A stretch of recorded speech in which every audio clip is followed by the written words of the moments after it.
Aiwa cells Kasaragod, Kanhangad, Mangalore. ഇന്നലെ ഞങ്ങൾക്ക് നേരെ ഒരു കയ്യേറ്റ ശ്രമം ഉണ്ടായി. വളരെയധികം വേദനയോടുകൂടി പറയട്ടെ, ഒരു നല്ല കാര്യം ചെയ്തതിന് ഞങ്ങൾക്ക് കിട്ടിയ പ്രത്യുപകാരമായിട്ടാണ് ഈ കയ്യേറ്റത്തെ ഞങ്ങൾ കാണുന്നുള്ളത്.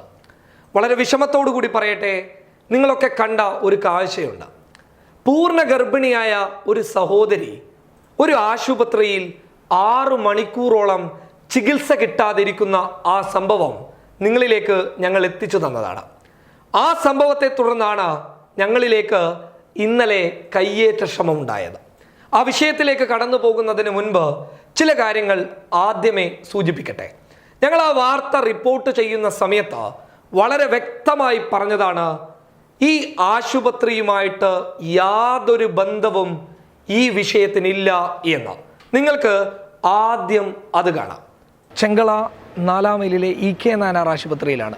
ഈ ആശുപത്രിയുമായിട്ട് യാതൊരു ബന്ധവുമില്ല.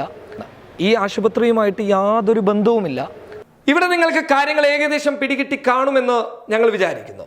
ആശുപത്രിക്ക് ഈ വിഷയത്തിൽ ഒരു റോളുമില്ല എന്ന് ഞങ്ങൾ ആണയിട്ട് പറഞ്ഞിട്ടുണ്ട്. ഇനി ഈ ആശുപത്രി അധികൃതർ എന്തെങ്കിലും ഒരു ഗുണം ഈ പൂർണ്ണ ഗർഭിണിക്ക് ചെയ്തിട്ടുണ്ടോ? ഉണ്ട്. അതും ഞങ്ങൾ പരസ്യമായി തന്നെ വിളിച്ചു പറഞ്ഞിട്ടുണ്ട്. അതിന് തെളിവ് വേണോ? ദാ ഈ കാണുന്ന ചിത്രം ഞങ്ങളുടെ ഇമ്പാക്റ്റ്, ഈ റിപ്പോർട്ട് അതിനുള്ള തെളിവ് തന്നെയാണ്. ഈ റിപ്പോർട്ടിൽ വളരെ വ്യക്തമായി പറയുന്നുണ്ട്. ഇവിടെ റെഡിൽ അടയാളപ്പെടുത്തിയ ആ വാക്കുകൾ ശ്രദ്ധിച്ചാൽ മനസ്സിലാകും. പൂർണ്ണ ഗർഭിണിയായ സ്ത്രീയെ കാഞ്ഞങ്ങാട്ടെ ജില്ലാ ആശുപത്രിയിലേക്ക് കൊണ്ടുപോയത് EK നായനാർ ആശുപത്രിയുടെ ആംബുലൻസിലാണ് എന്ന് ഞങ്ങൾ വിളിച്ചു പറഞ്ഞിട്ടുണ്ട്. അപ്പോൾ നിങ്ങൾ ചോദിക്കും, പിന്നെ ആരാണ് ഖാദറെ കുറ്റക്കാർ? ആശുപത്രി അധികൃതർ കുറ്റക്കാരല്ല എന്ന് നിങ്ങൾ തന്നെ പറയുമ്പോൾ പിന്നെ ആരാണ് ഈ പൂർണ്ണ ഗർഭിണിക്ക് ചികിത്സ നിഷേധിച്ചത്? 6 മണിക്കൂർ ഈ പൂർണ്ണ ഗർഭിണിയെ അവിടെ നിർത്തിയതാരാണ് എന്ന് ചോദിച്ചു കഴിഞ്ഞാൽ അതിനുള്ള ഉത്തരം ഞങ്ങൾ തന്നെ നൽകാം. അതായത് നിലവിൽ EK നായനാർ ആശുപത്രി സർക്കാർ സേവനങ്ങൾക്ക് വേണ്ടിയിട്ട് കുറച്ച് ബെഡുകൾ വിട്ടുകൊടുത്തിട്ടുണ്ട്. അതിലെടുത്തു പറയേണ്ട കാര്യമാണ് ഗൈനക്കോളജിസ്റ്റ് അഥവാ ഗർഭിണികളെ പരിശോധിക്കുന്ന ഡോക്ടർ. ആ ഡോക്ടർ എന്ന് പറയുന്നത് സർക്കാർ ഡോക്ടറാണ്. ആ ഡോക്ടറിന് EK നായനാർ ആശുപത്രിയുമായിട്ട് യാതൊരു ബന്ധവുമില്ല. അപ്പോൾ ഈ പൂർണ്ണ ഗർഭിണിക്ക് ചികിത്സ നിഷേധിച്ചത് ആ ഡോക്ടറാണ്. കാരണമായി പറഞ്ഞത് ഈ സ്ത്രീ മംഗലാപുരത്തെ ഒരു ആശുപത്രിയിൽ കാണിച്ചു എന്നുള്ളതാണ്. മംഗലാപുരത്തെ സ്വകാര്യ ആശുപത്രിയിലല്ല ഈ സ്ത്രീ അഥവാ ഈ സഹോദരി കാണിച്ചിട്ടുള്ളത്, മറിച്ച് മംഗലാപുരത്തെ ഒരു സർക്കാർ ആശുപത്രിയിലാണ്. എന്തുകൊണ്ട് മംഗലാപുരം എന്ന് ചോദിച്ചു കഴിഞ്ഞാൽ മഞ്ചേശ്വരത്തു നിന്ന് ഈ സ്ത്രീക്ക് ഏറ്റവും അടുത്ത് മംഗലാപുരം ആയതുകൊണ്ടാണ് ആ സ്ത്രീ മംഗലാപുരത്തേക്ക് പോയത്. അല്ലാതെ കാസർകോട്ടെ ജനറൽ ആശുപത്രിയിലെ ഡോക്ടർമാരെ അപമാനിക്കാൻ വേണ്ടിയിട്ടല്ല. നിലവിൽ ലോക്ക്ഡൌൺ പ്രഖ്യാപിച്ചപ്പോൾ അതിർത്തി അടച്ചു. ഈ സ്ത്രീക്ക്, ഈ സഹോദരിക്ക് വേറെ വഴിയില്ല. ഈ സഹോദരി മറ്റു ആശുപത്രികളുടെ നിർദ്ദേശപ്രകാരം EK നായനാർ ആശുപത്രിയിലേക്ക് വരികയാണ്. കാരണം അവിടെയാണ് നിലവിൽ സർക്കാർ സേവനമുള്ളത്, ഗൈനക്കോളജിസ്റ്റ് ഡോക്ടർ ഉള്ളത്. ഉടൻ തന്നെ ഈ സ്ത്രീ ഗൈനക്കോളജിസ്റ്റ് ഡോക്ടറെ കാണുമ്പോൾ ഡോക്ടർ പറയുന്നു, ഞങ്ങൾക്ക് ഇവിടെ എടുക്കാൻ പറ്റില്ല എന്ന്. അവിടെയാണ് ഞങ്ങളുടെ ഒരു ഇടപെടൽ നടക്കുന്നത്. പറ്റില്ല എന്ന് പറഞ്ഞിട്ട് ഈ സ്ത്രീയെ 6 മണിക്കൂർ അവിടെ ഇരുത്തി എന്നുള്ളതാണ് ആ സ്ത്രീ ഞങ്ങളോട് പറഞ്ഞിട്ടുള്ളത്. ഈ വിവരം അറിഞ്ഞ അവിടെയുള്ള നാട്ടുകാർ പറഞ്ഞിട്ടുള്ളത്. ആശുപത്രി അധികൃതരുടെ മുന്നിൽ വെച്ച് തന്നെയാണ് ഞങ്ങൾ ഈ റിപ്പോർട്ട് തയ്യാറാക്കുന്നുള്ളത്. ഈ റിപ്പോർട്ട് തയ്യാറാക്കിയത് മറ്റു ഇടപെടലുകളിലൂടെ ഒരു ഫലവും കാണാത്തത് കൊണ്ടാണ് ഇങ്ങനെ ഒരു റിപ്പോർട്ട് പൊതുജനങ്ങളിലേക്ക് എത്തിച്ചത്. ഈ റിപ്പോർട്ട് പെട്ടെന്ന് തന്നെ എല്ലാവരും ഏറ്റെടുത്തു. ഉടൻ തന്നെ MLA ഇടപെട്ടു. അങ്ങനെ അവസാനം MLAയുടെ ഇടപെടലിലൂടെ മറ്റു ചില ഉദ്യോഗസ്ഥരുടെ ഇടപെടലിലൂടെ അവസാനം ഈ വിഷയം ഗൗരവമായതിനെ തുടർന്ന് ഈ പൂർണ്ണ ഗർഭിണിയെ കാഞ്ഞങ്ങാട്ടെ ജില്ലാ ആശുപത്രിയിൽ പ്രവേശിപ്പിച്ചു. പിറ്റേ ദിവസം തന്നെ ആ സ്ത്രീ പ്രസവിക്കുകയും ചെയ്തു. ആ സ്ത്രീ എന്നെ വിളിച്ചു പറഞ്ഞ ആ ഓഡിയോയും നിങ്ങൾക്ക് ഇവിടെ കേൾക്കാം. ഇന്നലെ അവിടെ ഹോസ്പിറ്റലിൽ വന്ന കാസർഗോഡ് എന്തായി പ്രസവിച്ചാ? പ്രസവിച്ചിട്ടുണ്ട് കുഞ്ഞ് 6 സുഖം സുഖം. Thank you. എന്തായാലും ഞാൻ അങ്ങോട്ട് കാണാൻ വരാൻ പറ്റുന്നാന്ന് നോക്കുന്നത്. എന്തായാലും പറ്റിയാൽ ഞാൻ അങ്ങോട്ട് വരാം. ഇനി ഞങ്ങൾ ഈ വിഷയത്തിൽ എന്ത് തെറ്റാണ് ചെയ്തത്? ഞങ്ങൾ ഇന്നലെ ആ ആശുപത്രിയിലേക്ക് പോയത് ഞങ്ങളുടെ സ്റ്റാഫ് റിപ്പോർട്ടറിൻ്റെ അമ്മക്ക് കുറച്ച് പ്രശ്നമുണ്ടായിരുന്നു. അമ്മ ചികിത്സയിലായിരുന്നു.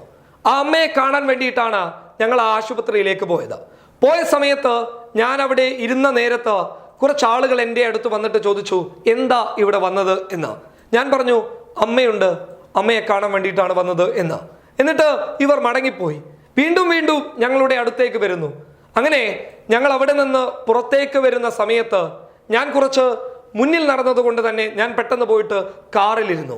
വിമിഷ വിനോദ് അഥവാ ഞങ്ങളുടെ സ്റ്റാഫ് റിപ്പോർട്ടർ കുറച്ച് പതിയെ വന്നതുകൊണ്ട് ഇവളുടെ അരികിലേക്ക് വന്നുകൊണ്ട് ഈ ആശുപത്രിയിലെ കുറച്ചാളുകൾ, എല്ലാവരുമല്ല, കുറച്ചാളുകൾ, സത്യം എന്താണെന്നറിയാത്ത ആളുകൾ ഈ വിമിഷ വിനോദിന്റെ അടുത്ത് നിന്നുകൊണ്ട് പറയുന്നു, അവൻ ആരാണ്? ആ താടി വെച്ചവന്റെ സ്ഥലം എവിടെയാണ്? അവൻ എവിടെ പോയി? അവനെ ഒന്ന് കാണണമെന്ന് പറഞ്ഞുകൊണ്ട് ഇവർ പുറത്തേക്ക് വരികയാണ്. ഇവർ പുറത്തേക്ക് വരുന്ന സമയത്ത് വിമിഷ എന്നോട് വന്നിട്ട് ഇങ്ങനെ ഇവർ പറഞ്ഞതായിട്ടുള്ള കാര്യം പറയുന്നു. ഉടൻ തന്നെ കാറിൽ നിന്ന് പുറത്തിറങ്ങി ഞാൻ പറയുന്നു, എന്തെങ്കിലും പറയണമെന്നുണ്ടെങ്കിൽ എന്നോട് നേരിട്ട് പറഞ്ഞോ, ഞാനിവിടെ ഉണ്ടല്ലോ. അതിനെന്തിനാണ് നിങ്ങളിങ്ങനെ കുശു കാക്കുന്നത്? നമ്മുടെയൊക്കെ ഭാഷയിൽ പറഞ്ഞാൽ അതാണ് അതിൻ്റെ ഒരു യാഥാർത്ഥ്യം. അങ്ങനെ ഞാൻ ഈ സംഭവം പറഞ്ഞു, നിങ്ങൾ എൻ്റെ വാർത്ത കണ്ടിട്ടുണ്ടോ എന്ന് ചോദിച്ചു. അപ്പോൾ ഇവർക്ക് ഒരു വ്യക്തമായ ഉത്തരവില്ല. അതിനർത്ഥം ഇവരാരും എൻ്റെ വാർത്ത പൂർണ്ണമായും കണ്ടിട്ടില്ല എന്നുള്ളതാണ്.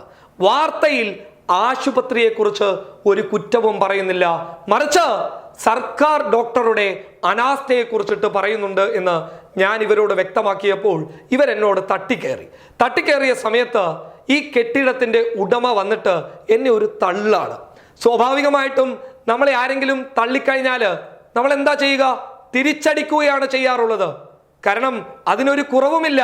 പക്ഷെ ഇവിടെ അത് ചെയ്യാത്തത് ഞങ്ങളും അയാളെപ്പോലെ മാന്യത കാണിക്കാതിരുന്നു കഴിഞ്ഞാൽ അത് തെറ്റാണ്. മാത്രവുമല്ല, അയാൾ പ്രായമുള്ള ഒരു മനുഷ്യനാണ്, വൃക്ക രോഗിയായിരുന്നു, വൃക്ക മാറ്റിവെക്കൽ ശസ്ത്രക്രിയക്ക് വിധേയനായ ഒരാളാണ്. അതുപോലെ തന്നെ ഒരുപാട് പ്രശ്നങ്ങളുണ്ട് അദ്ദേഹത്തിന്. അത് കാരണം കുറച്ച് കാര്യങ്ങൾ അയാളോട് പറയേണ്ട രീതിയിൽ പറഞ്ഞിട്ടാണ് ഞങ്ങൾ അവിടെ നിന്ന് തിരിച്ചു വന്നത്. പിന്നീട് എൻ്റെ സുഹൃത്തിനോട് ഈ വിവരം പറഞ്ഞപ്പോൾ ആ സുഹൃത്ത് ഈ വിവരം എല്ലാവരിലേക്ക് എത്തിച്ചപ്പോൾ ഒരുപാട് പ്രതിഷേധങ്ങൾ വന്നു. നിങ്ങൾക്കിവിടെ കാണാൻ വേണ്ടി സാധിക്കും. എനിക്ക് വേണ്ടിയിട്ട് ഒരുപാട് ആളുകൾ ശബ്ദിക്കുന്നു. കാരണം ഇങ്ങനെ ഒരു സ്ത്രീക്ക് ചികിത്സ നിഷേധിക്കപ്പെട്ട് കഴിഞ്ഞാൽ, ഒരു സഹോദരി വിഷമിച്ചു കഴിഞ്ഞാൽ ആ വിഷമം എടുത്തു കാണിച്ച് പൊതുജനങ്ങൾക്കിടയിലേക്ക് എത്തിച്ച് ആ സഹോദരിക്ക് നീതി വാങ്ങിക്കൊടുക്കേണ്ടതാണ് ഞങ്ങളുടെ പണി.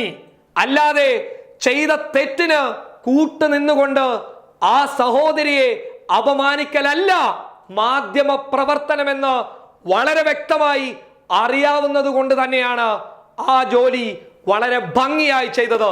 ഇനിയും ഇതുപോലെയുള്ള കാര്യങ്ങൾ ചൂണ്ടിക്കാണിക്കാൻ മുന്നോട്ട് വരും.